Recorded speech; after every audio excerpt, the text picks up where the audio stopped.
তো ভিউয়ার চলে এলাম আবার একটা নতুন ভিডিও নিয়ে।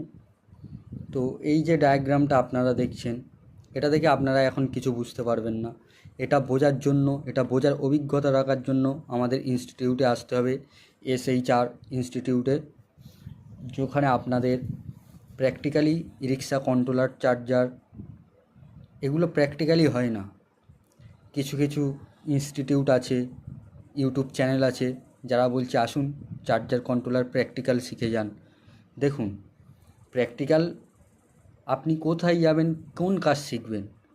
প্র্যাকটিক্যাল শেখার জন্য আপনার মোটরের কয়েল, চার্জারের কয়েল, যে ট্রান্সফর্মার চার্জার বা গাড়ির কাজ, এগুলোতে আপনার প্র্যাকটিক্যাল ফোকাস করতে হবে। আর ইলেকট্রনিক্সের উপরে, ইলেকট্রনিক্স যে কোনো কিট যেমন কন্ট্রোলার, চার্জার, এগুলোতে আপনার থিওরি ফোকাস সব থেকে বেশি করতে হবে। তো